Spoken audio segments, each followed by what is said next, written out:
Bonjour et bienvenue à Je me tiens à la porte, j'espère que vous allez bien.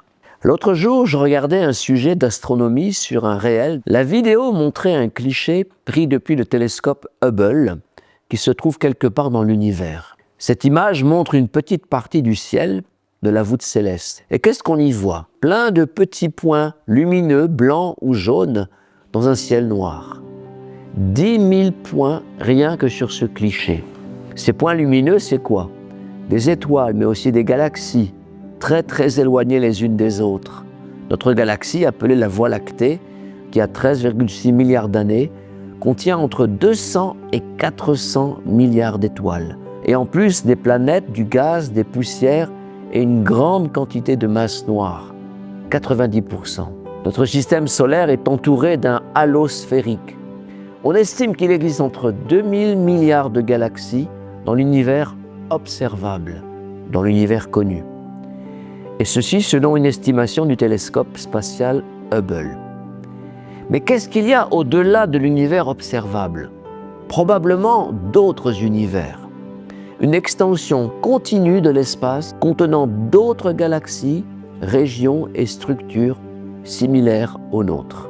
L'univers entier pourrait être infini et beaucoup plus vaste que la petite portion observable par le télescope Hubble.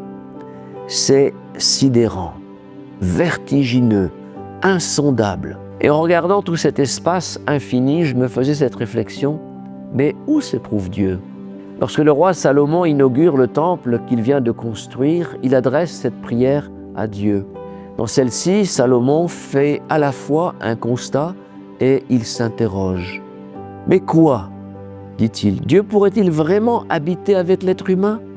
Puisque ni le ciel, ni les cieux des cieux ne peuvent te contenir, cette maison que j'ai construite le pourrait d'autant moins. Cette dédicace du temple a lieu pendant la fête des tabernacles ou des tentes, Sukkot en hébreu. Sukkot a lieu le 7e mois. Cette fête commémorait l'exode du peuple juif à la sortie de la captivité en Égypte. Exode qui dura 40 ans dans le désert. Pendant Sukkot, les Israélites mettaient l'arche de l'Alliance au centre du camp et on faisait une grande fête pendant 7 jours en l'honneur de Dieu. C'est exactement à la même période que Salomon y consacre le temple.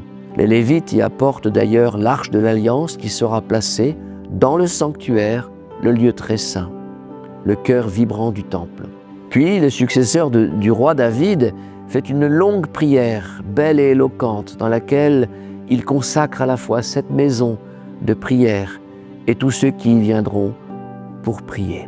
Maintenant, ô mon Dieu, que tes yeux soient ouverts et que tes oreilles soient attentives à la prière faite en ce lieu. Maintenant, Éternel Dieu, lève-toi, viens de ton lieu de repos, toi et l'arche de ta majesté.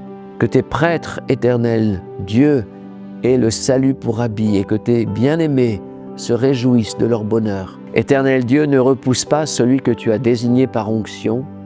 Souviens-toi des grâces accordées à David, ton serviteur. Et puis, quand Salomon a fini de prier, le feu descend du ciel et brûle les sacrifices d'animaux. Et la gloire de l'Éternel remplit le temple.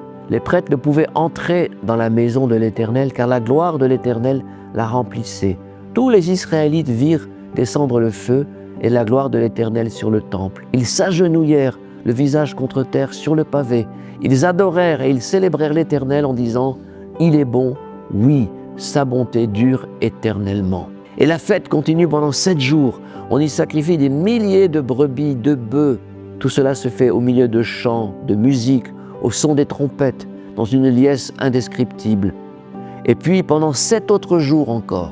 Mais revenons au constat et à l'interrogation du roi Salomon. Dieu se trouve-t-il dans l'espace? Certes non, puisque le ciel, autrement dit l'univers observable, ni les cieux des cieux, autrement dit ce que nos télescopes ne peuvent pas observer, tout cela ne peuvent te contenir. Dieu n'est pas dans l'espace, c'est l'espace qui est en Dieu. Les cieux des cieux ne peuvent te contenir. L'infiniment grand est en Dieu. Et Salomon continue de s'émerveiller. Comment Dieu pourrait-il vraiment habiter avec l'être humain.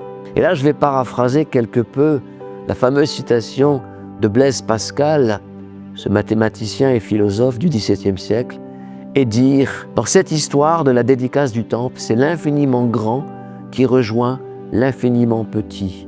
Déjà, la présence de Dieu se manifeste dans cette arche de l'Alliance, portée dans un tabernacle portatif, objet minuscule au regard de l'infiniment grand. Puis, Dieu se manifeste dans ce temple nouvellement inauguré et saturé de la gloire de Dieu, le kabod, la splendeur, la magnificence de Dieu.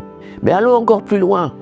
Cette intuition prophétique du roi Salomon d'un Dieu que l'espace ne peut contenir, qui pourrait habiter avec l'être humain, annonce le mystère de l'incarnation.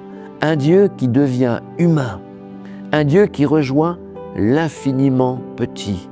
L'ange Gabriel annonce à Marie ceci: « Le Saint-Esprit viendra sur toi et la puissance du Très-Haut te couvrira de son ombre. C'est pourquoi le Saint-Enfant qui naîtra de toi sera appelé le Fils de Dieu. » Selon des interprètes, cette ombre est attribuée au Saint-Esprit qui exerce son énergie créatrice au sein de la Vierge Marie et l'en imprègne. Cette ombre, episkiazo en grec, fait référence à cette nuée qui remplit le temple qu'a consacré Salomon. Soyons encore plus graphiques. Ce Dieu qui contient l'infiniment grand va par son esprit, son ombre, toucher cette femme, Marie, au plus profond d'elle-même, toucher son ovule et le féconder. La parole faite chair, quand l'infiniment grand rejoint l'infiniment petit. Allons encore plus loin. Et là, je vais terminer en laissant entrevoir une troisième étape, impossible sans les étapes précédentes.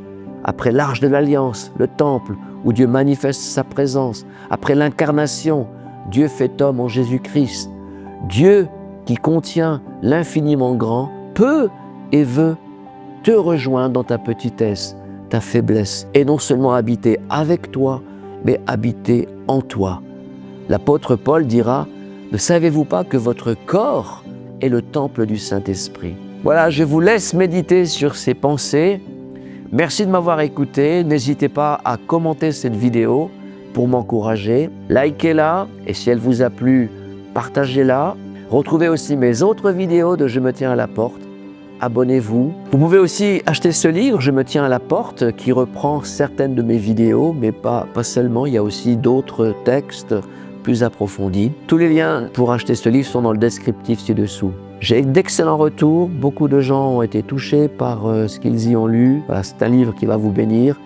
Petit livre, petit prix, mais grande bénédiction. Voilà, je vous dis à très bientôt. Soyez bénis.